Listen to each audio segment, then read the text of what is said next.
പിന്നീട് ഈ മാർപ്പാപ്പ നമുക്കറിയാം ഒക്ടോബർ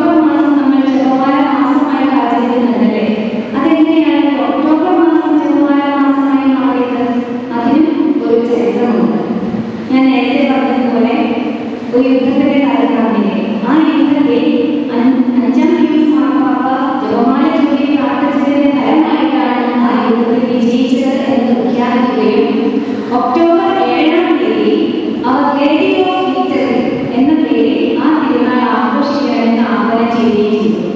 ആ തിരുനാളാണ് പിന്നീട് ജപമാല രാജ്ഞിയുടെ തിരുനാളായി ഒക്ടോബർ 7-ാം തീയതി നമ്മൾ ആഘോഷിക്കാൻ തുടങ്ങിയത്.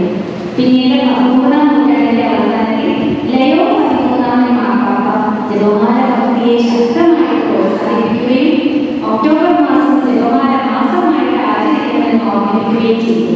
മാത്രമല്ല, ജപമാല എന്ന് പറയുന്നത് പരിശുദ്ധ അമ്മ വഴി ഈശോയുടെ ജീവിതാനുഭവങ്ങളെ ധ്യാനിക്കുന്ന ഒരു പ്രാർത്ഥനയായി ക്രമപ്പെടുത്തി നൽകുകയും ചെയ്തു. നമുക്ക് എല്ലാവർക്കും അറിയാവുന്നതുപോലെ കുഞ്ഞുങ്ങൾക്ക് പക്ഷെ അറിയില്ലായിരിക്കും, ആദ്യം ജപമാലയിൽ 3 പ്രധാനപ്പെട്ട രഹസ്യങ്ങളെ ഉണ്ടായിരുന്നു. പിന്നീട് 2002-ൽ ജോൺ പോൾ രണ്ടാമൻ മാർപ്പാപ്പയാണ് 4ാമത്തെ രഹസ്യം, പ്രകാശത്തിന്റെ രഹസ്യങ്ങൾ കൂട്ടിച്ചേർക്കുന്നത്.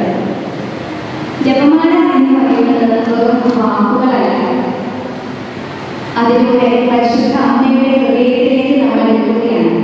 പരിശുദ്ധ അമ്മയുടെ കൂടെ ഇരുന്ന് ഈശോയുടെ മുഴുവൻ ജീവിതത്തെയും നമ്മൾ ധ്യാനിക്കുകയാണ്. സന്തോഷ രഹസ്യങ്ങളിൽ നാം ഈശോയുടെ ജനനവും ബാല്യകാലവും അനുസരിക്കുന്നു.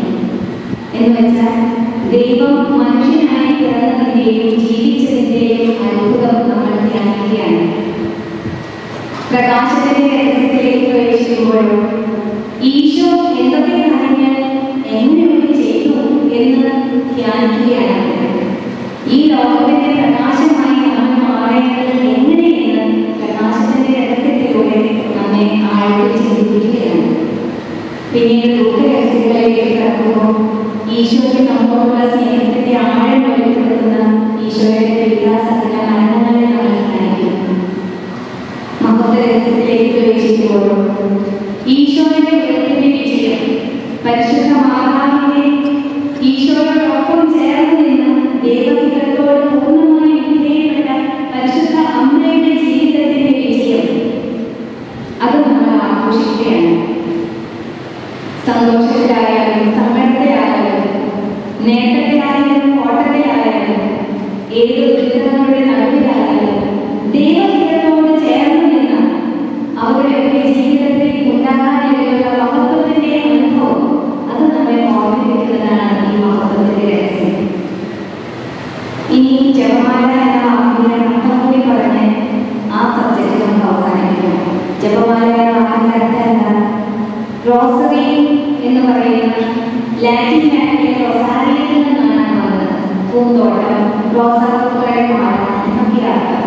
എന്ന് വെച്ചാൽ ഓരോ നന്മ നിറഞ്ഞ മറിയമേ എന്ന പ്രാർത്ഥന നാം ഉരുവിടുമ്പോഴും ഒരു റോസാപ്പൂവായി അത് നമ്മൾ അമ്മ വഴി ഈശോയ്ക്ക് സമർപ്പിക്കുകയാണ് നമ്മുടെ എല്ലാ പ്രാർത്ഥനകളും. ഇനി പരിശുദ്ധ അമ്മയെ കുറിച്ച് പറയാം.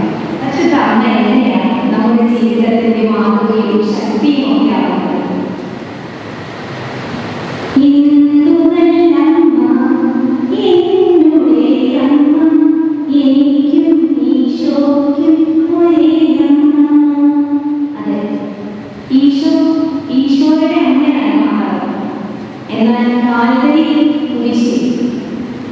ഈശോ പരിശുദ്ധ അമ്മയ്ക്ക് നമ്മെ ഓരോരുത്തരെയും വരവേൽപ്പിച്ച ആ നിമിഷം മുതൽ പരിശുദ്ധ അമ്മ നമ്മുടെ ഓരോരുത്തരെയും അമ്മയായി മാറി. പരിശുദ്ധ അമ്മ പ്രത്യക്ഷപ്പെട്ട ലോകത്തിൽ എപ്പോഴും ഗിരികാരന്റെ പ്രദക്ഷിണം നടക്കാറുണ്ട്. അത്തവണ ഗിരികാരന്റെ പ്രദക്ഷിണം നടക്കുമ്പോൾ ഒരു കുഞ്ഞു മകൻ, അവന് ജന്മന അവൻ മുടന്തനാണ്. ഒരുപാട് പ്രത്യാശയോടെ പ്രാർത്ഥനയോടെ അവന് ആ ഗിരികാരന്റെ പ്രദക്ഷിണത്തിൽ പങ്കെടുക്കാൻ വന്നു. ഈ പ്രദക്ഷിണത്തിന്റെ സമയത്ത് ഒരുപാട് രോഗ സൗഖ്യങ്ങളും അത്ഭുതങ്ങളും ഒക്കെ ഉണ്ടാകാറുണ്ട്. ഇവനും ഇവന്റെ അമ്മയും അപ്പനും ഒരുപാട് പ്രതീക്ഷയോടെയാണ് വന്നിട്ടുള്ളത്. 1-ാം ദിവസം അവർ പ്രദക്ഷിണത്തിൽ പങ്കെടുത്തു. അവന് പ്രത്യേകിച്ച് രോഗ സൗഖ്യങ്ങളൊന്നും തന്നെ കിട്ടിയില്ല. 2-ാം ദിവസം കൂടുതൽ പ്രതീക്ഷയോടും പ്രത്യാശയോടും പ്രാർത്ഥനയോടും കൂടി അവർ പ്രദക്ഷിണത്തിൽ പങ്കെടുത്തു. അവന്റെ മുന്നിലും പിന്നിലും ഒക്കെയുള്ള ജനങ്ങൾ രോഗസൗഖ്യം കിട്ടിയ അത്ഭുതങ്ങൾ കണ്ട് മാർക്കു വിളിക്കുന്നു, തുള്ളി ചാടുന്നു. ഇതിനെതിരെ കാര്യം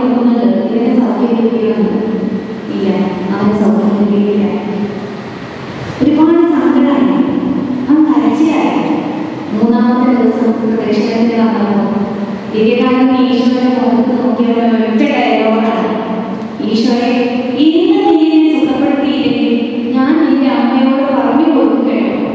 ഈശോയെ ഇന്ന് നീ എന്നെ സുഖപ്പെടുത്തിയില്ലെങ്കിൽ ഞാൻ നിന്റെ അമ്മയോട് പറഞ്ഞു കൊടുക്കും കേട്ടോ. ആ നിമിഷം അവന്റെ കാലിന് സൗഖ്യം കിട്ടി എന്നതാണ് അനുഭവ ചരിത്രം. അത് പരിശുദ്ധ അമ്മ നമ്മുടെ അമ്മയാണ്. നമുക്ക് എന്തും പറയാൻ ഈശോ തന്ന അമ്മയാണ്.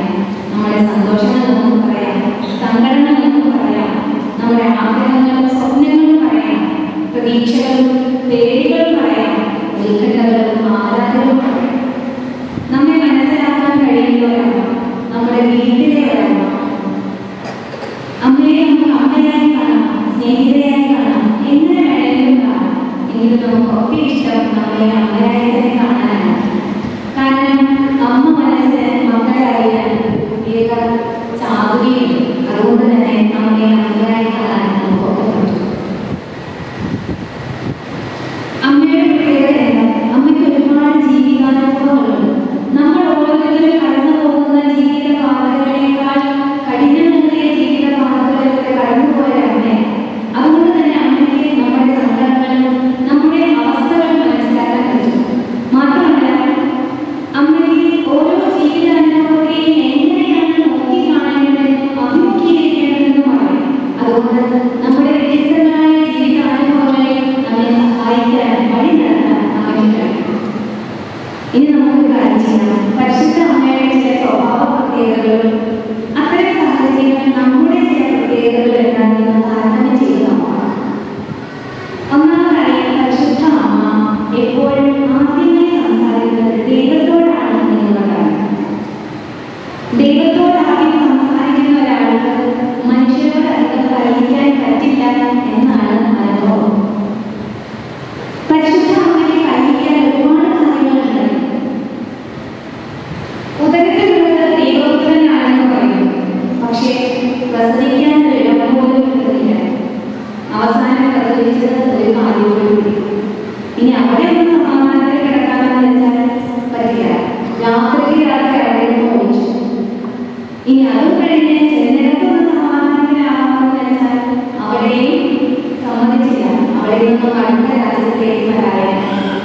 ഇനി ദൈവപുത്രനായ മനുഷ്യപുത്രന്റെ അവസ്ഥ അവൻ സാധാരണ കുട്ടികളെ പോലെ ആയിരിക്കില്ല.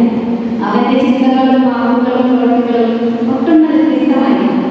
അതിനെയെല്ലാം ഉൾക്കൊണ്ടുകൊണ്ട് ഞാൻ എന്നെ വളർത്തണം. ഇനി ഇതൊക്കെ കഴിഞ്ഞ് മകൻ പൊതുപ്രവർത്തകനായി മുന്നിട്ടിറങ്ങിയപ്പോൾ അവനില്ലാത്ത പരാതികളില്ല. പക്ഷേ അമ്മ അവനോട് ഒരിക്കൽ പോലും കയറ്റിട്ടില്ല. എന്തിനാണോ മോനെ വീട്ടിലായിരുന്നു ഇരുന്നുകൊണ്ട് എന്നെ കുറിച്ച് എന്തൊക്കെ കഴിക്കുന്നത് എന്ന് ചോദിച്ചിട്ടില്ല. വീട്ടിലിരിക്കുന്ന മനുഷ്യൻ അങ്ങനെ ഇരുന്നോ, നിങ്ങളുടെ മോൻ എന്തൊക്കെ ചെയ്തു കൊടുക്കുന്നതെന്ന് കാണുന്നുണ്ടോ എന്ന് ചോദിച്ചിട്ടില്ല.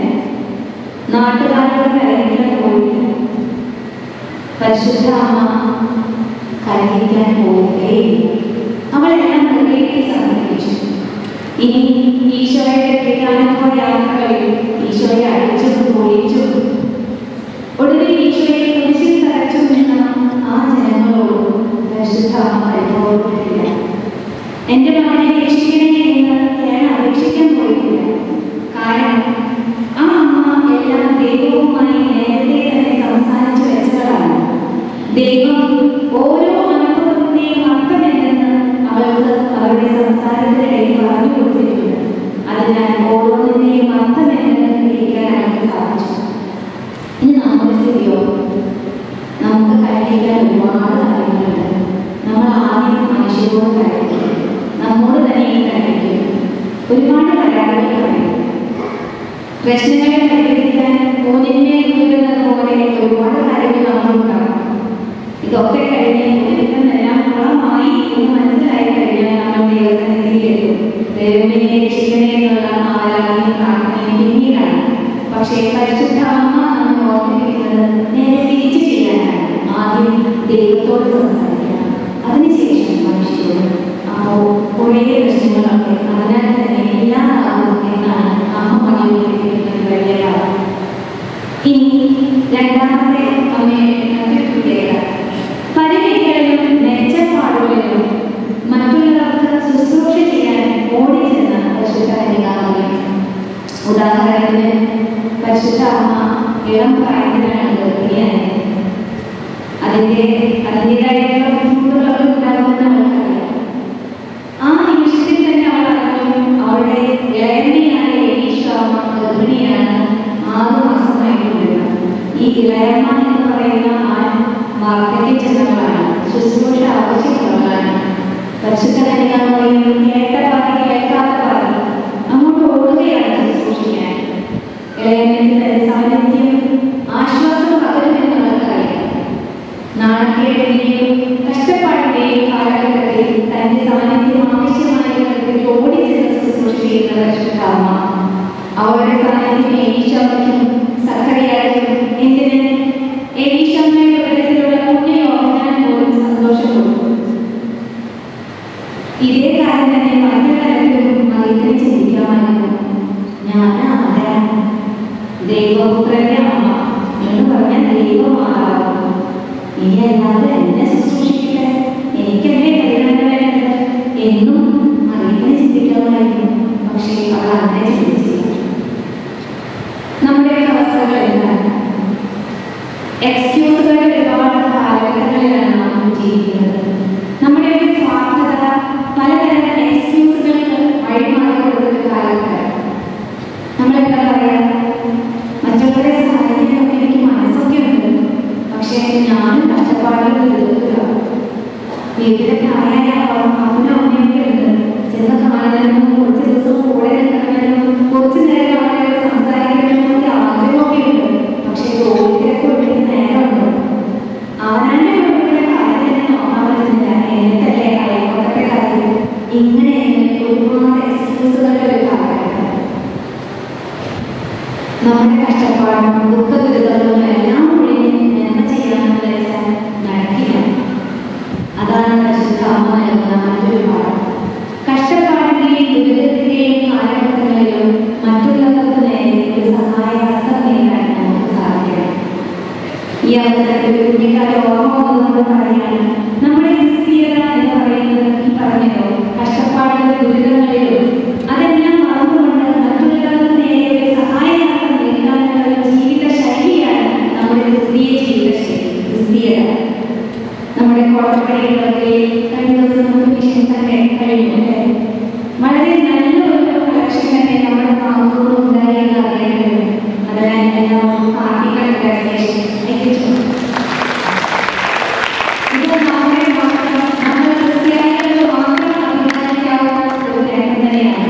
കാരണം നമുക്കേ ഉള്ളൂ ഇതുപോലെ ഒത്തൊരുമിച്ച് പ്രവർത്തിച്ച് മിഷൻ പ്രവർത്തനങ്ങളും ആതുര ശുശ്രൂഷകളും ദുരിതം അനുഭവിക്കുന്നവർക്കും വേണ്ടി പങ്കുവയ്ക്കാനുള്ള ഒരു മനസ്സ്, ഒരു കൂട്ടായ്മയുടെ ഒത്തുചേരലിന്റെ നന്മ നിറഞ്ഞ മനസ്സ്, അത് ക്രിസ്തീയ ജീവിത ശൈലിയുടെ ഒരു മാതൃകയാണ്.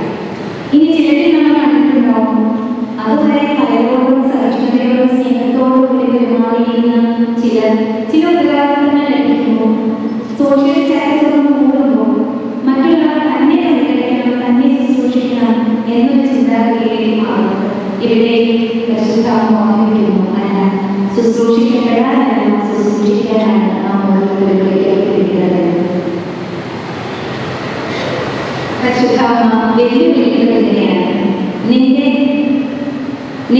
ദാരിദ്ര്യത്തിന്റെ അളവിലും നിന്റെ സമ്പദ് സമൃദ്ധിയിലും നിന്റെ ആരോഗ്യത്തിലും നിന്റെ അനാരോഗ്യത്തിലും നിനക്കാവുന്ന നന്മ ചെയ്യാൻ നിനക്ക് മനസ്സുണ്ടോ? അതാണ് പരിശുദ്ധ അമ്മ നമ്മോട് കേൾക്കുന്ന ഒരു വെല്ലുവിളി. ഇനി അമ്മയുടെ മറ്റൊരു പ്രത്യേകത, അമ്മ അസാമാന്യ ധൈര്യമുള്ള വ്യക്തിത്വമായിരുന്നു. കാൽവരിയിൽ വെച്ച് പതാകാതെ എന്ന പരിശുദ്ധ അമ്മ. കാൽവരി മലയിൽ അന്നുണ്ടായിരുന്ന ഏതൊരു വ്യക്തിയെക്കാളും ചങ്കുറപ്പോടും നിശ്ചയ ധാര്യത്തോടും കൂടെ എന്ന ഏക വ്യക്തി പരിശുദ്ധ കന്യകാമറിയമായിരുന്നു.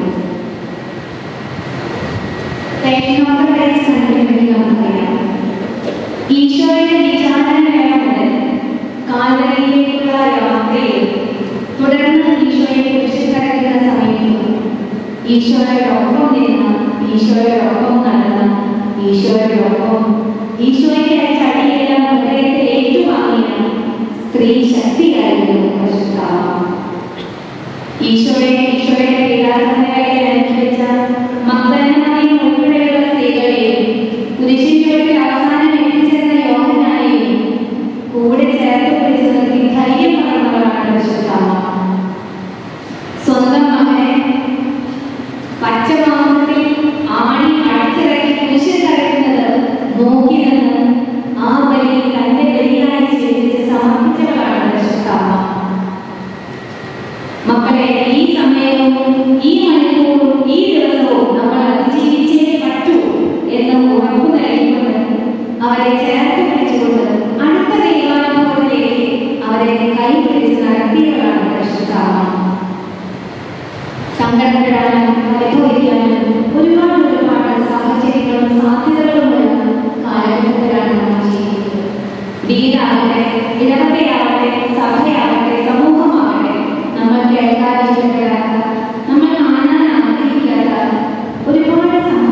നാളുകളിലൂടെ നമ്മൾ ഈ ഇടയ്ക്കിടയിലൂടെ കടന്നു പോകുന്നു.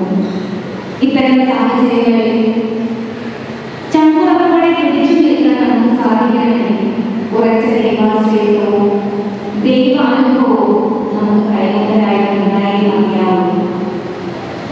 ഇത്തരം സന്ദർഭങ്ങളിൽ എല്ലാം ഇത്തരത്തിൽ പോകാൻ, ഇതെല്ലാം വ്യക്തമാണെന്ന് ചിന്തിക്കാൻ ഒരുപാട് എളുപ്പമാണ്. പക്ഷെ പിടിച്ചു നിൽക്കാൻ, പ്രത്യാശയുടെ അടുത്തേക്ക് പിടിച്ചു നിൽക്കാൻ അവരെ ദൈവവിശ്വാസവും ദൈവാശ്രയത്വവും വേണം. എന്റെ ദൈവം അറിയാതെ എന്റെ ജീവിതത്തിൽ ഒന്നും സംഭവിക്കുന്നില്ല എന്ന് ഉറച്ചു വിശ്വസിക്കാൻ, എന്റെ ജീവിതത്തിൽ സംഭവിക്കുന്നതെല്ലാം നന്മയ്ക്കായി മാറ്റാൻ കഴിവുള്ള ദൈവത്തിലാണ് എന്റെ ആശ്രയം എന്ന് ഉറപ്പോടെ പറയാൻ കഴിയുന്നവരാക്കി ഇത്തരം അനുഭവങ്ങളെ ചങ്കൂറ്റത്തോടെ നേരിടാനാവും. ഇനി പരിശുദ്ധാത്മയുടെ മറ്റൊരു സ്വഭാവം പ്രാർത്ഥനയോടെ ചേർത്ത് പിടിക്കുന്ന പരിശുദ്ധാത്മയാണ്. പ്രത്യാശയോടെ കാത്തിരിക്കാൻ പ്രേരിപ്പിക്കുന്ന പരിശുദ്ധാത്മ. കുഞ്ഞായിരുന്ന ഈശോയെ പ്രാർത്ഥിക്കാൻ പഠിച്ചത് പരിശുദ്ധാത്മയെ അന്ന് പ്രാർത്ഥനയായിട്ടുണ്ടായിരുന്ന സങ്കീർത്തനങ്ങളായിരുന്നു. ഈശോ കുരിശിൽ തൂക്കപ്പെട്ട സമയത്ത് ഈശോ അവസാനം ചൊല്ലിയ പ്രാർത്ഥനയും സങ്കീർത്തനമാണ്. പിതാവേ എന്തുകൊണ്ട് അങ്ങനെ ഉപേക്ഷിച്ചു? ഇതൊരു സങ്കീർത്തന വചനമായിരുന്നു. നമ്മൾ കേട്ടിട്ടില്ലേ? ചൊട്ടയിലെ ശീലം തുടരാറിയുന്നത് അത് ആരാധനയാണ്. കുഞ്ഞുനാളുകളിലേക്ക് ഈ സമയം ഞാൻ ഒരു കുഞ്ഞു കാര്യം നോക്കുകയാണ്. ഈ കോട്ടപ്പണിയുമായിട്ട് എനിക്ക് വളരെ അഭേദ്യമായിട്ടൊരു ബന്ധമുണ്ട്. എൻ്റെ വീട് കുടുംബങ്ങളാണ്. എൻ്റെ വീടിൻ്റെ വീട് അമ്മയുടെ ചേച്ചിയുടെ ഈ അമ്മയുടെ എനിക്കങ്ങനെ 3-4 വയസ്സേ ഉള്ളൂ. എൻ്റെ വീട്ടിൽ താമസിക്കാവുന്നതാണ്. തിരിച്ച് എൻ്റെ മമ്മിയും ഞാനും കൂടി തിരിച്ചു പോകാനുള്ളൂ. അപ്പോൾ ബസ് ബസ് കാരണം ഞങ്ങൾ ഇങ്ങോട്ട് കടന്നിരുന്നു. ഓപ്പോസിറ്റ് റോഡിന്റെ ഓപ്പോസിറ്റ് വെള്ളയുടെ സമയത്ത് കടയിലേക്ക് മിഠായി വാങ്ങാനായിട്ട് പോകുന്നു. ഞാൻ എൻ്റെ കണ്ണിൽ മിഠായിയുടെ ആ ചെറുതായിരുന്നു. ഞാൻ അങ്ങോട്ട് നോക്കാതെ അമ്മയുടെ പേരിൽ ചൊറ്റ ഓട്ടമാണ്. എതിരെ വന്നൊരു മാറി ഒറ്റയിട്ട് ഞാൻ കണ്ടു നിന്നവരൊക്കെ പറഞ്ഞു കഴിഞ്ഞു പറഞ്ഞു ഒന്നും നോക്കാനില്ല. ഇടിച്ചവിടെ അമ്മയുടെ പുറത്ത് പോയി. അമ്മയെ കാത്തിട്ടില്ല, കാത്തിയത് തന്നെയാണ്. എന്തെങ്കിലും പുറത്തുപോയി തോന്നുന്നു. പക്ഷേ ഞാൻ ഉണർന്നപ്പോൾ എനിക്കൊന്നും എന്തെങ്കിലും പുറത്തുപോയിട്ടുണ്ടാവണം. ഞാൻ കണ്ണു തുറക്കുമ്പോൾ ഹോസ്പിറ്റലിലാണ്. ഞാൻ കേൾക്കുന്ന വാക്കുകൾ അത് ഇന്നും എൻ്റെ മനസ്സിലുണ്ട്. ഈ കുഞ്ഞിന്റെ കയ്യിലുണ്ടായിരുന്ന മാതാവ് കുഞ്ഞിനെ കാത്തു എന്നാണ് നമ്മൾ പറയുന്നത്. ഈ മാതാവ് കഴിക്കാൻ എങ്ങനെയാണെന്ന് വെച്ചാൽ വലിയമ്മയുടെ വീട്ടിൽ നിന്ന് പ്രാർത്ഥിച്ചിട്ട് ഇറങ്ങുന്നത് പറയുന്നത്. പണ്ടൊക്കെ അങ്ങനെ ഉണ്ടായിരുന്നു, ഇന്ന് അങ്ങനെയൊന്നും അറിയില്ല.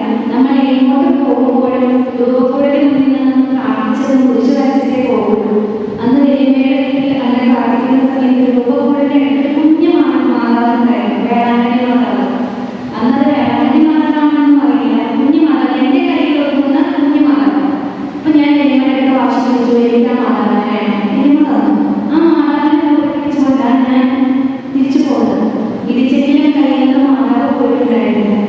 എനിക്ക് തോന്നുന്നു അന്ന് മുതൽ മാതാവിനുള്ള ഒരു ഭക്തിയും സ്നേഹവും എനിക്ക് മുന്നിൽ ആഴപ്പെട്ടു. അല്ലെങ്കിൽ എൻ്റെ കുഞ്ഞു മനസ്സിൽ അതിനെ ആഴപ്പെടുത്താൻ എൻ്റെ മമ്മി ശ്രദ്ധിച്ചു എന്നുള്ളതാണ്. കാരണം കൂടെ കൂടെ എൻ്റെ മമ്മി ഈ ഒരു കാര്യം എന്നെ ഓർമ്മിപ്പിക്കും. തുടർന്ന് അങ്ങോട്ട് ജീവിതത്തിന്റെ പല പ്രതിസന്ധി ഘട്ടങ്ങളിലും മമ്മി എന്നെ ഓർമ്മിപ്പിക്കും. മോളെ, മാതാവ് നിന്റെ കൂടെയുണ്ട്. മാതാവ് കൂടെയുള്ളപ്പോൾ ഒരു പ്രതിസന്ധിയെയും നീ ഭയപ്പെടേണ്ട. ഇന്നും ജീവിതത്തിന്റെ പല പ്രശ്നങ്ങളിലും വെല്ലുവിളികളിലും പ്രതിസന്ധികളിലും അതിനെയൊക്കെ അതിജീവിക്കാൻ എൻ്റെ മമ്മിയുടെ വാക്കുകൾ പരിശുദ്ധ അമ്മയുടെ കൂടെയുണ്ട് എന്നുള്ളൊരു ഉറപ്പ് എനിക്ക് ഇപ്പോഴും ശക്തി തന്നിട്ടുണ്ട്.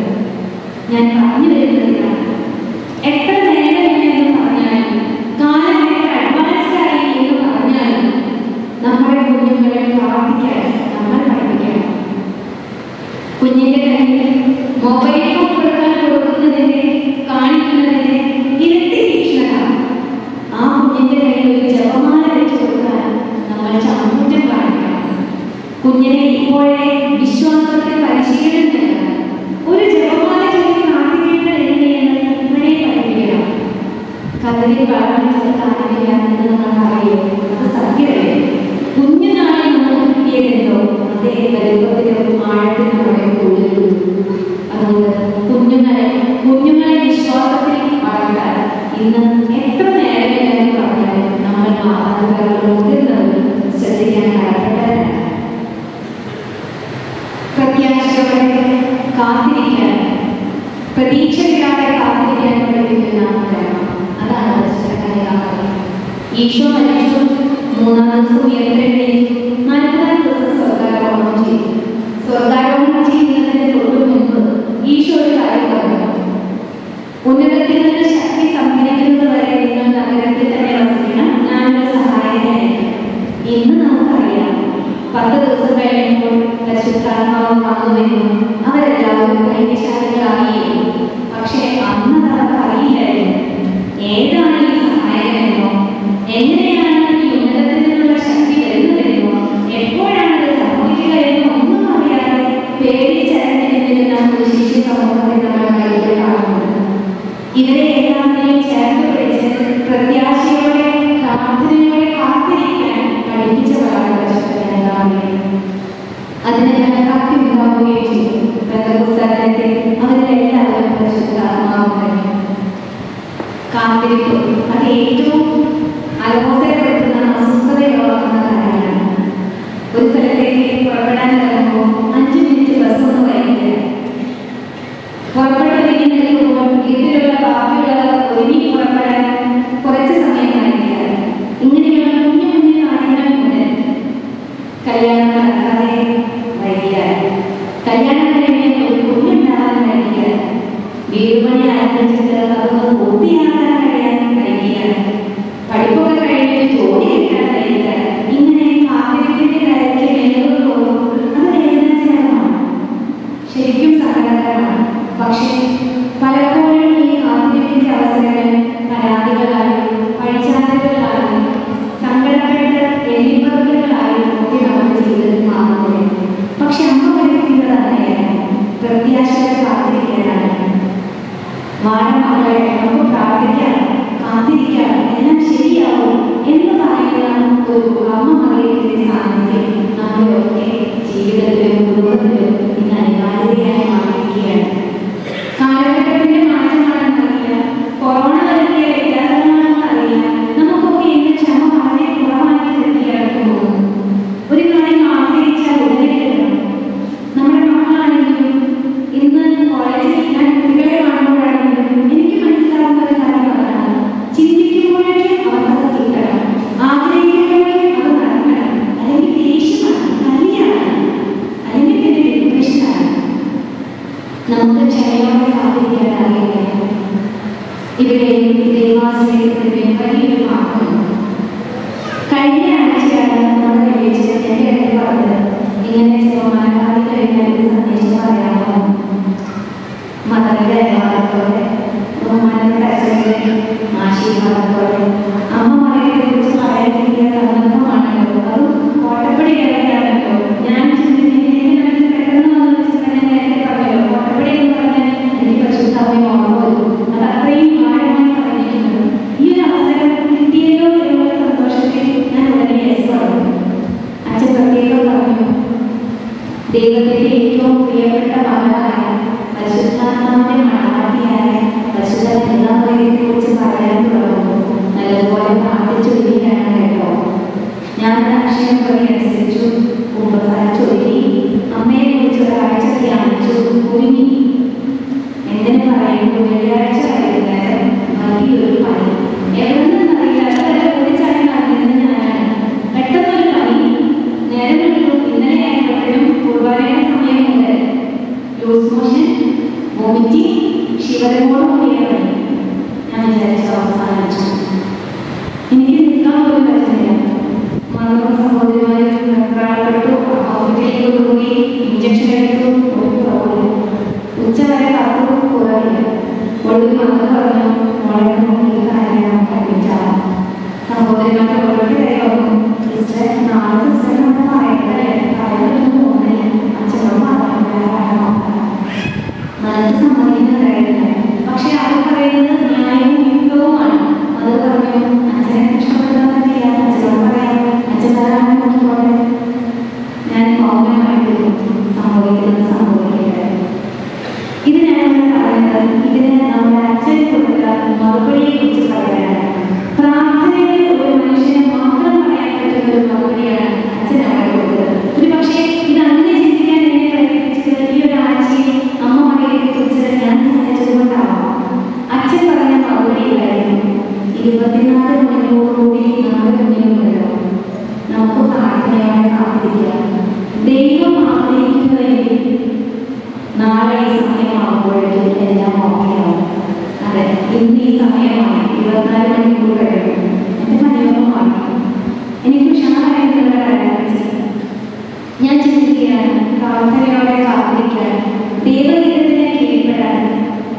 പ്രാർത്ഥനയുടെ മനുഷ്യനെ ധൈര്യപൂർവ്വം എന്ന് പറയാൻ പറ്റും. ഈ അവസരത്തിൽ വൈദികരെ കുറിച്ച് ഒരു വാക്ക് പറയാൻ ഞാൻ ആഗ്രഹിക്കുകയാണ്. ഒരു വൈദികനെ ഒരു ഇടവക ദൈവം ഫലമേൽപ്പിച്ചാൽ ആ ഇടവക ജനത്തെ ആത്മീയമായി നയിക്കുന്നതിന് ആവശ്യമായ എല്ലാ പ്രവർത്തനങ്ങളോടും കൂടിയാണ് ദൈവം നിയമിക്കുന്നത്. ആ ആത്മീയ ജനത്തെ ആത്മീയ ഉത്കർഷത്തിന് വേണ്ടി ആ വൈദികനെടുക്കുന്ന ഏതൊരു തീരുമാനവും മുന്നോട്ട് വയ്ക്കുന്ന ഏതൊരു സ്റ്റെപ്പും ദൈവത്തിന്റെ അംഗീകാരം കൊണ്ട് പറഞ്ഞതാണ്. അത് ഫലം കാണാൻ പോവുകയില്ല. അതിനാൽ നമുക്ക് ഏൽപ്പിക്കപ്പെട്ട നമുക്കായി ദൈവം നിയോഗിച്ചു തരുന്ന വൈദികരെ പൂർണ്ണ മനസ്സോടെ അനുസരിക്കാൻ നമ്മൾ പ്രാപ്തരായ ദൈവാനുഗ്രഹം നമ്മുടെ ഒക്കെ ജീവിതത്തിലേക്ക് ഇടതടവില്ലാതെ ഒഴുകും എന്നുകൂടി ഓർമ്മിക്കാൻ ഒരു കുഞ്ഞനുഭവത്തിലൂടെ ഞാൻ നിങ്ങളെ ഓർമ്മിക്കുകയാണ്. അങ്ങനെ ഇത്രയൊക്കെ കാര്യങ്ങളാണ് പരിശുദ്ധ അമ്മയെ കുറിച്ച് പറയാൻ ഇനിയും കുറയുന്നത്. പക്ഷേ സമയത്തിന്റെ ദൗർലഭ്യം ഞാൻ ഓർക്കണം. ഇങ്ങനെ പരിശുദ്ധ അമ്മയുടെ ജീവിതാനുഭവങ്ങൾ നമ്മുടെ ജീവിതവുമായി തട്ടിച്ചു നോക്കുമ്പോൾ നമുക്ക് എവിടെയെങ്കിലും കുറേയും മാറ്റം വരുത്താനെന്ന് മനസ്സിലാവില്ലേ? പരിശുദ്ധ അമ്മയോട് നമുക്ക് എന്തും പറയാം, എങ്ങനെ വേണമെങ്കിലും പറയാം. കാരണം പരിശുദ്ധ അമ്മ നമ്മുടെ അമ്മയാണ്. ഓരോ ചെറുമണി മുതലെടുക്കുമ്പോഴും നിയോഗം വെച്ച് പ്രാർത്ഥിക്കണം. നിർബന്ധമായും നിയോഗം വെക്കണം. കാരണം പരിശുദ്ധ അമ്മ ഈശോയ്ക്ക് മുന്നിൽ നമുക്ക് വേണ്ടി മാധ്യസ്ഥം വഹിക്കുന്ന നമ്മുടെ ഏറ്റവും വിശ്വസ്തയായ ഉറപ്പുള്ള മാധ്യസ്ഥയാണ്. പക്ഷേ ഓരോ പ്രാർത്ഥനയ്ക്കൊടുവിലും ഒരു കുഞ്ഞു സെന്റൻസ് കൂട്ടിച്ചേർക്കണം. അപ്പോഴാണ് അത് മുഴുവനും ഫലപ്രാപ്തിയുള്ള പ്രാർത്ഥനയായി മാറുകയുള്ളൂ. അത് ഇത്രയുമാണ്: ദൈവമേ, എന്റെ ഹിതമല്ല നിന്റെ ഹിതം തരട്ടെ. ഈശോയും അമ്മയാണ് പ്രാർത്ഥിച്ചത്. കഷ്ടപ്പാടിന്റെ അവസാന കാലഘട്ടത്തിൽ പുരുഷമരണം ഉറപ്പായ സമയത്ത് ഈശോയ്ക്ക് അറിയാം പുരുഷമരണം ഞാൻ കഴിച്ചേ പറ്റൂ. എന്നിട്ടും ഈശോ എന്നെ പ്രാർത്ഥിച്ചത്. ഈശോ അവസാനം പ്രാർത്ഥിച്ചതിനെയാണ്: ദൈവമേ, കഴിയുമെങ്കിൽ പാനപാത്രം നിന്ന് അകന്നു പോകട്ടെ, എങ്കിലും എന്റെ ഹിതമല്ല അങ്ങയുടെ ഹിതം തരട്ടെ. പരിശുദ്ധാത്മാവ് തന്നെയായിരുന്നു ദൈവപുത്രനെന്ന വലിയൊരു കാര്യമാണ് കടമേൽപ്പിച്ചത്. ഈ ദൈവപുത്രന്റെ അമ്മയാവാൻ പോകുന്നു. ഒരുപാട് സംശയങ്ങളുണ്ടായിരുന്നു, പേടിയുണ്ടായിരുന്നു. പുരുഷനെ അറിയാതെ ഞാൻ ഗർഭം ധരിച്ചാൽ ഉണ്ടാകാൻ പോകുന്ന വിപത്തുകളെ കുറിച്ച് അവർക്ക് ബോധ്യമുണ്ടായിരുന്നു. എന്നിട്ടും ആ സംശയങ്ങൾക്കൊടുവിൽ അവർ തന്നെ പറഞ്ഞു: എങ്കിലും എന്റെ ഹിതമല്ല ദൈവത്തിന്റെ ഹിതം തരട്ടെ. ഈശോയും പരിശുദ്ധാമ്മയും യോസേപ്പിതാവിന്റെ തിരുനാളിൽ പോയി തിരിച്ചു വരുന്നതായി മകനെ കാണാനില്ല. വെപ്രാളപ്പെട്ട് ഓടാവും യോസേപ്പിതാവും തിരിച്ചുപോയി. മകനായി പ്രസംഗിക്കുകയാണ്. അമ്മയുടെ ഓളെന്ന് ചോദിച്ചു: എടാ മോനെ, നീ എന്ത് പണിയെ കാണിച്ചത്? നീ എന്താ ഞങ്ങളുടെ കൂടെ പോരാത്തതിന്? നിന്റെ അപ്പനും ഞാനും എന്തുമാത്രം വിഷമിച്ചെന്നറിയോ? ഉടനെ ഈശോയുടെ ഡയലോഗ്: നിങ്ങൾ എന്നെ അന്വേഷിച്ച് ഞാൻ എന്റെ പിതാവിന്റെ കാലത്ത് വ്യാപകനാണെന്ന് നിങ്ങൾക്ക് അറിയില്ലേ? പിന്നെ അവളുടെ ചോദ്യവും ഉത്തരവുമില്ല. ആ സീൻ അവസാനിക്കുന്നത് ഇങ്ങനെയാണ്: അവളെല്ലാം ഹൃദയത്തിൽ സമർപ്പിച്ചു. എന്താണ് ഈ സങ്കടത്തിന്റെ അർത്ഥം? ഇതാ കർത്താവിന്റെ ദാസി, എന്റെ ഹിതം തരട്ടെ. അതെ, നമ്മുടെ ഒക്കെ ജീവിതത്തിന് അർത്ഥമുണ്ടാക്കണമെങ്കിൽ, ജീവിതാനുഭവങ്ങളെ അതിൻ്റെതായ രീതിയിൽ ഉൾക്കൊള്ളണമെങ്കിൽ, നമ്മുടെ പ്രാർത്ഥനകൾക്ക് ഫലപ്രാപ്തിയും അർത്ഥവും ഉണ്ടാകണമെങ്കിൽ നമ്മുടെ പ്രാർത്ഥനകൾക്കൊക്കെ ഒരു ഈ ഒരു സെന്റൻസ് കൂട്ടിച്ചേർക്കണം. അത് നമ്മുടെ ജീവിതത്തിന് സമാധാനം നൽകും. നമ്മുടെ ജീവിത പരിസരങ്ങളിൽ സമാധാനം സൃഷ്ടിക്കും. ഇനി രണ്ട് കുഞ്ഞുങ്ങളെ ഫ്രാൻസിസ് മാർപ്പാപ്പ പറഞ്ഞിട്ടുണ്ട്: ജപമാലയായിരിക്കുന്ന വീടുകളിൽ ആ വീടിന്റെ വാതിലായി നിൽക്കുന്നത്, വാതിൽ കാവൽക്കാരിയായി നിൽക്കുന്നത് പരിശുദ്ധമായാണ്. നമ്മുടെ വീടുകളിൽ ജപമാലയായിരിക്കാൻ ഒരു ദിവസം പോലും ഇല്ലാതിരിക്കട്ടെ. ജപമാല അർപ്പണം ഐക്യത്തിന്റെ പ്രാർത്ഥനയാണ്. കുടുംബാംഗങ്ങളെ കൂട്ടിച്ചേർത്തിരുത്തി പ്രാർത്ഥിക്കുന്ന അനുഭവമാണ്. ഈ ഐക്യം നമ്മുടെ കുടുംബങ്ങളിൽ ഉണ്ടാകുന്നത്. ഒരു രഹസ്യമെങ്കിലും ചൊല്ലാതെ വന്നാൽ നമുക്ക് കഴിയാതിരിക്കട്ടെ. പരിശുദ്ധ അമ്മ ഈശോയെ നമ്മെ വഴിനടത്തുന്നത് മാത്രമാണ്. അമ്മയുടെ കൂടെ ഇരുന്ന് ഈശോയുടെ ജീവിത രഹസ്യങ്ങൾ നമുക്ക് ധ്യാനിക്കാൻ കഴിയട്ടെ.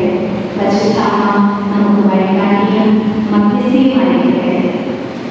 ദൈവത്തിന്റെ വാഗ്ദാനങ്ങൾക്ക്, ഈശോമിശിഹായുടെ വാഗ്ദാനങ്ങൾക്ക് ഞങ്ങൾ യോഗ്യരാകുവാൻ പരിശുദ്ധ ദൈവമാതാവേ ഞങ്ങൾക്ക് വേണ്ടി അപേക്ഷിക്കണമേ എന്ന് നമുക്ക് പ്രാർത്ഥിക്കുന്നത്. പരിശുദ്ധാത്മാവിന്റെ അഭിഷേകം, ഈശോമിശിഹായുടെ വാഗ്ദാനം, അതാണ് പരിശുദ്ധാത്മാവ്. അത് നമ്മിൽ എല്ലാവരും സമർത്ഥമായിട്ടുണ്ടാകട്ടെ. ദൈവം പിതാവും പുത്രനും പരിശുദ്ധാത്മാവുമായ സർവേശ്വര ഈശോ മിശിഹായ്ക്ക് സ്തുതിയായിരിക്കട്ടെ. Thank you.